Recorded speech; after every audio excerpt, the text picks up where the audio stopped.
Welcome to Spiritz TV. I am Shalini Kumar and this is the news this week where you get your weekly dose of information about the drinks, hotels and hospitality industry. Before we hit the headlines, a big thank you to all our viewers. With your encouragement and support, we hit the half-century mark. This is our 50th bulletin. If you like our show, do hit the like and subscribe button. The headlines in this bulletin are: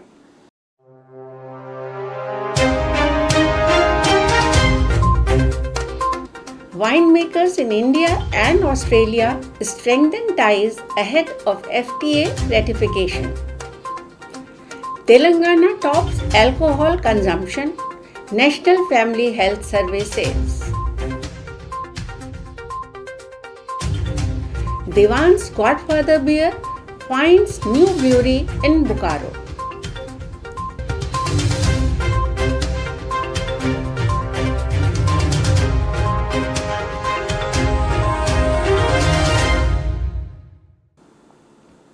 But before that, here is a roundup of news from the courts.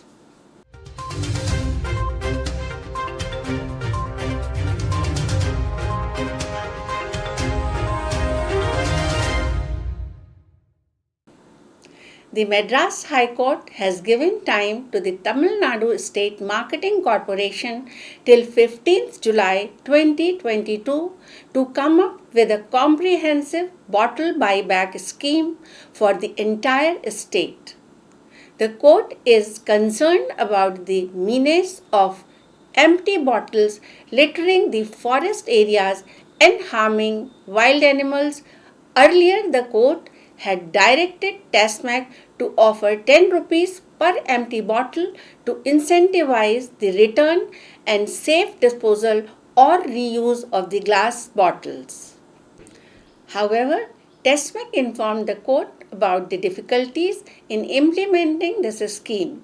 At this, the court has given the corporation time till 15 July to come up with a comprehensive bottle buyback scheme in order to protect the wildlife. There will be no change in the liquor contractor at Chandigarh International Airport for the time being. Hearing a petition seeking a change of vendor, the Punjab and Haryana High Court declined to rule against the present vendor.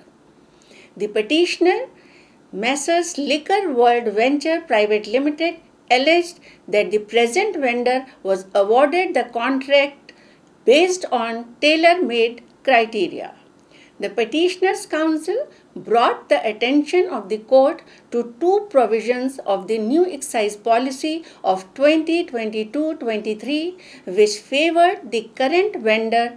One, that it mandated 2 years of minimum experience of running a duty-paid liquor retail store inside the terminal building of an airport in India, and two, that the applicant must have a minimum average annual turnover of 10 crore rupees from the financial year 2018. The only relief for the petitioner is that the bench has allowed the Punjab government to invite fresh tenders for the award of the contract, but applicants must be informed of the ongoing litigation and no adverse order can be passed without the permission of the court. Elderly parents of an alcoholic and abusive policeman in Telangana approached the courts to seek a ban on sale of alcohol in the state. The court, however, refused to allow it, saying that this is a policy decision, not a matter of law. Since the liquor ban is a policy decision, the decision must be taken by the state and not the court. It is for the lawmakers to take a call in the matter. The petitioner said that though the state is the biggest beneficiary from the sale of liquor, it had failed to set up an adequate number of de-addiction centers in the state. Hence, the best solution would be to impose total prohibition in the state. The court, however, dismissed the PIL. It's time for a short break. Please stay with us. Long shot, but I got the reach. Pop, lock, now I'm off the leash. Mic drop, I ain't gotta preach. I just do what comes natural. Sterling Reserve, come alive. Here are some of their new announcements.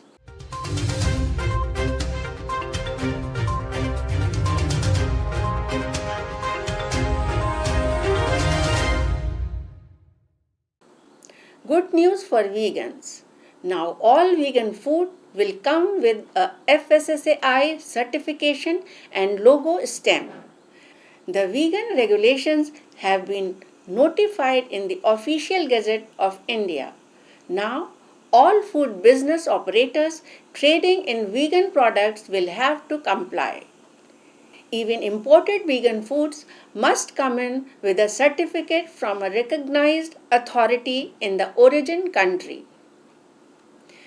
Vegan food is defined as the food or food ingredient including additives, flavorings, enzymes, and carriers or processing aids that are not products of animal origin and in which at no stage of production and processing ingredients including additives, flavorings, enzymes, and carriers or processing aids that are of animal origin have been used.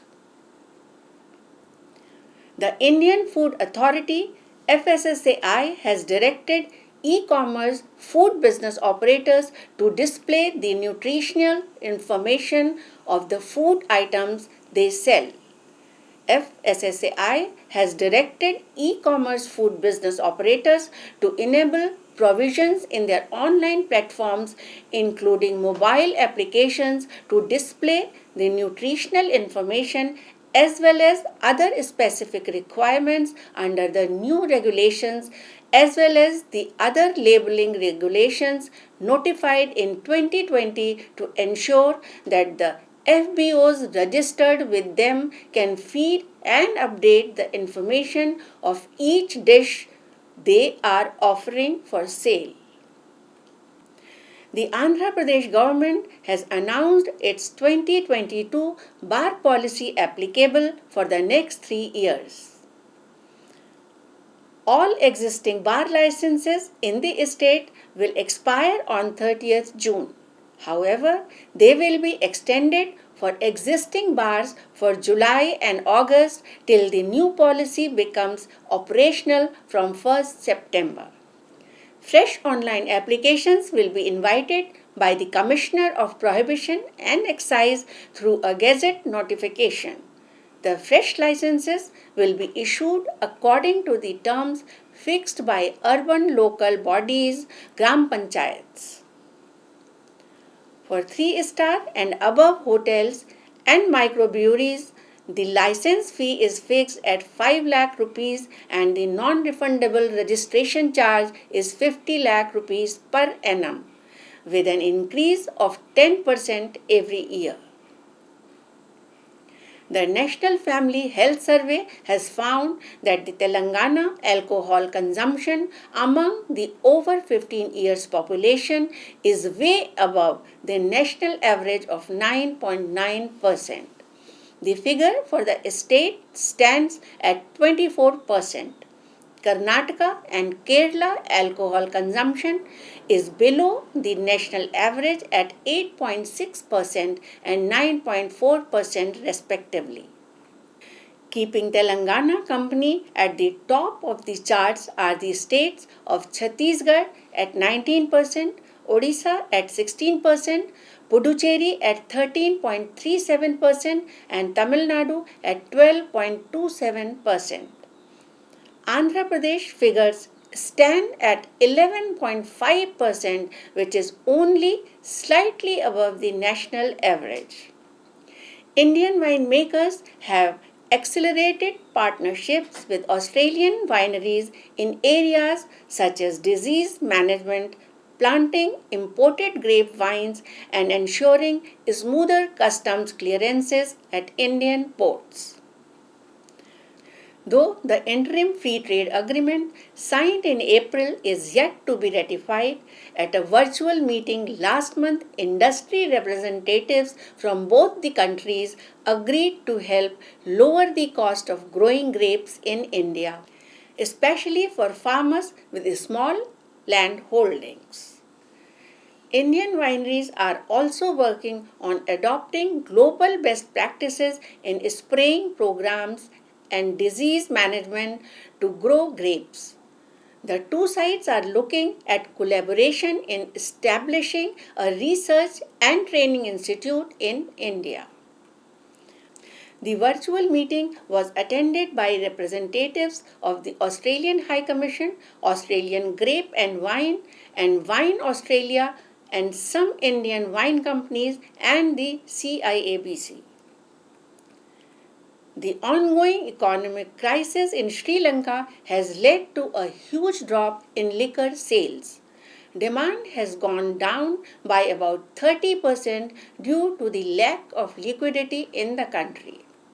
At an online meeting of officials to discuss plans for increasing government revenue, it was pointed out that the excise department was unable to meet revenue targets because of the limited availability for ethanol to produce liquor and fuel shortages for production and transportation.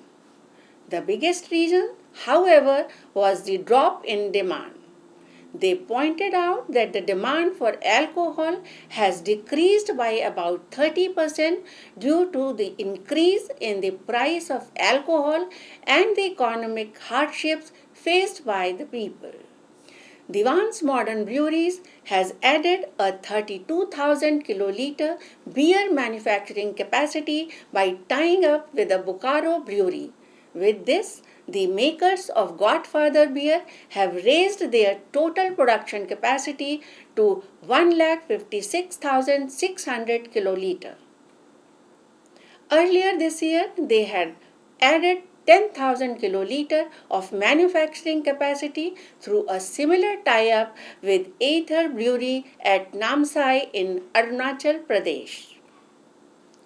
Today we have Prem Devan, Managing Director, Devan's Modern Brewery with us.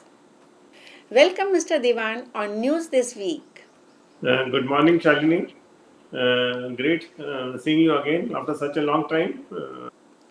It seems that Devan's Modern Brewery is in expansion mode. Earlier this year, you tied up with a brewery in Arunachal Pradesh and now have affiliated with a brewery in Bokaro, Jharkhand. What is the purpose of these tie-ups, Mr. Devan? Shalini, we had been shirking from tie-ups earlier because we were not sure about the quality aspects of from the tie-up breweries. Because some of the beer we see in the market from the tie-up products breweries is really not worth drinking. But we took the plunge with this tie-up in Arunachal. Arunachal was a very good area for us sale-wise, and we were supplying our beers from our Jammu factory and not really making money because the freight rates were huge. And we had this opportunity to tie up with this is a new brewery which has just come up, and only Kingfisher and we are bottling there, and we have full quality controls in that brewery. And recently, we just started a couple of weeks back another tie-up in Jharkhand, and again a new brewery where we have a substantial tie-up. How much brewing capacity will be added after these tie-ups? You see, our Rajasthan brewery has a capacity of 75,000 hectoliters. The Samba is about 40,000 hectoliters. We would be brewing about 10,000 hectoliters in Arunachal initially, but hope to do more than 32,000 hectoliters in Jharkhand in a full year. So our total capacity at the moment would jump to 156,000 hectoliters annually. We hope to do more production tie-ups this year. At least one is on the anvil. We should be operational by the end of this year. I can't tell you the state at the moment, but again, I would say Arunachal to an extent and Jharkhand, especially, are two major areas of our sales. And we will increase our sales substantially with these tie-ups. The mostly it would be our Godfather Legendary, the brand. We upgraded our packaging of our Godfather and the product, and now our main brand at the moment in the Godfather range is Godfather Legendary with the white label, and it is this label which would mostly be brewed in these breweries. So give us an idea that after the increased capacity, how will it impact your overall business in future? You see, we hope to sell about 8 million cases this year, and this year with the 8 million cases of beer, and hope to do 120 million cases. Sorry, we will be doing about 8 million cases this year, and hope to do 12 million cases next year, which would be a substantial jump. Thank you, Mr. Devan, for being with us and sharing your future vision with our viewers. Thank you, Shalini, and wish Spiritz all the best. I believe this is your 50th. Mubarak ho bahut bahut. Moët Hennessy India, a division of the French conglomerate LVMH Moët Hennessy Louis Vuitton, brings Hanky Panky, a celebrated bar, to the Indian market.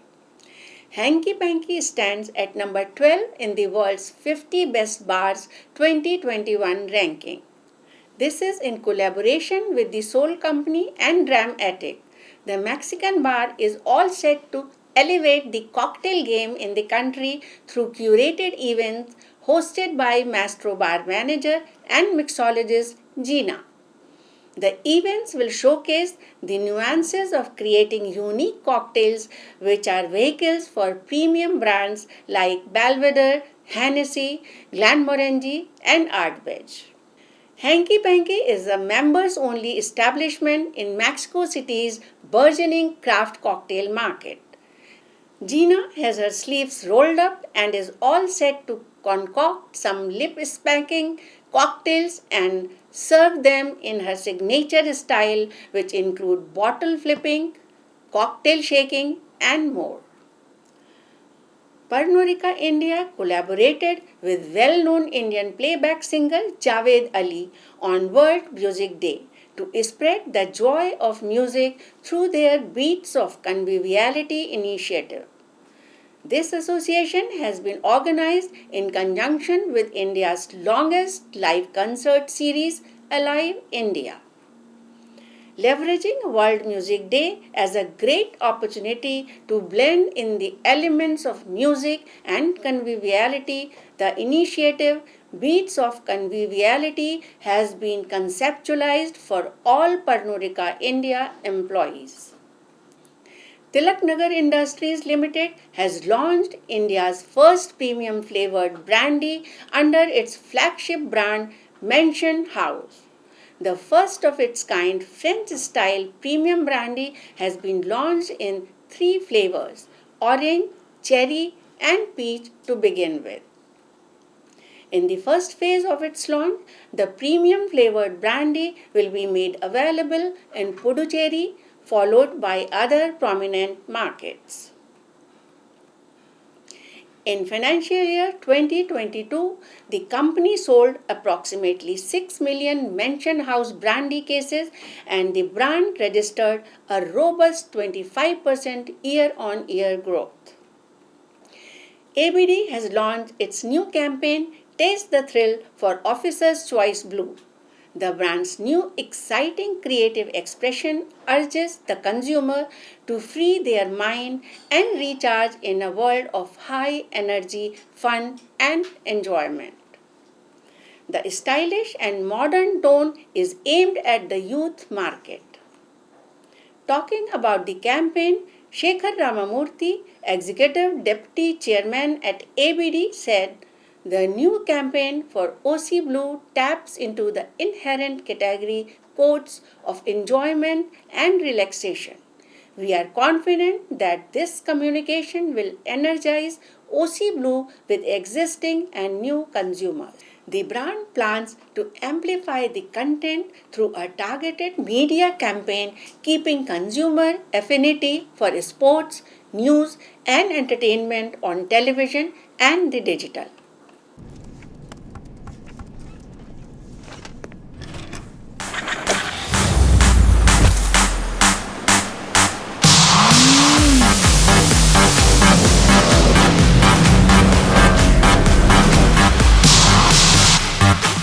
OC Blue, taste the thrill.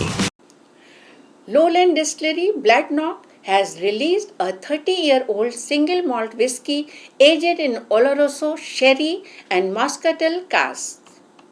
The whiskey is the oldest expression the distillery has released to date and has a limited run of 950 bottles only.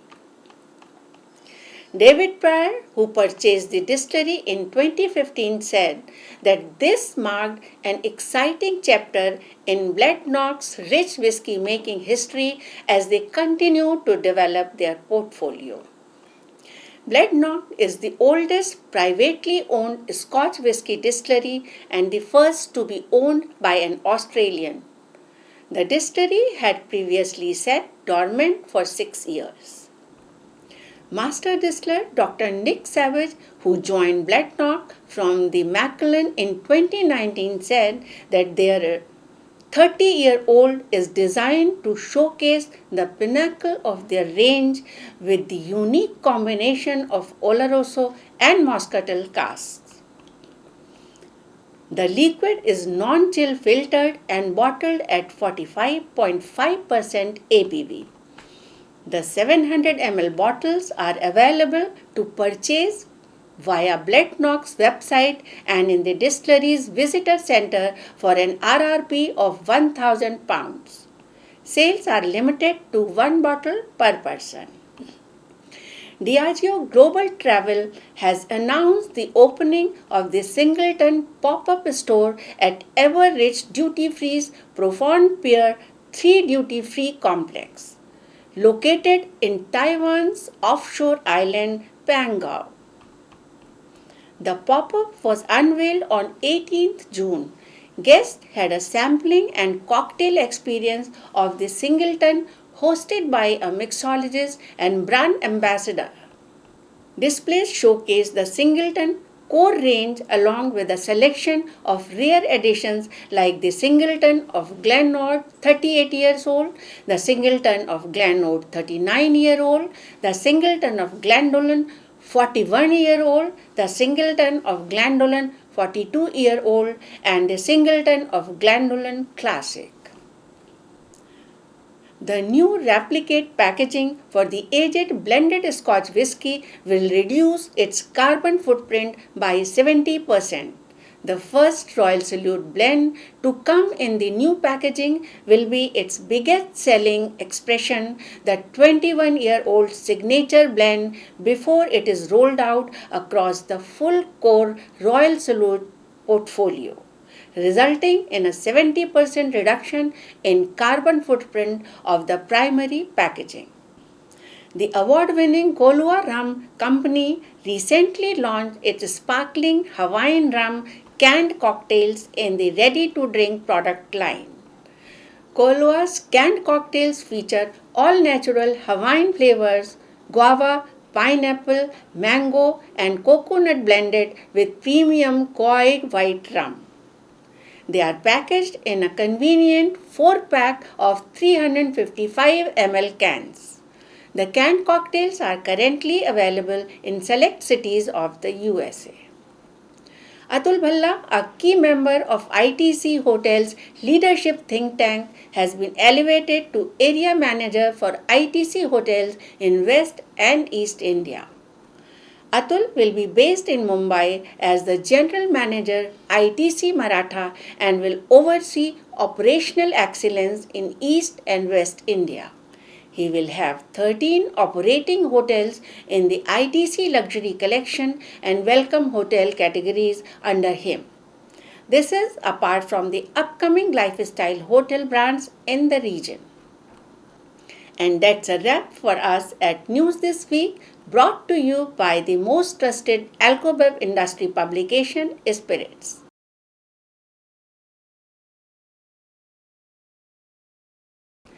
Thank you for watching. See you next week. Till then, sip and savor your drink with care. Cheers.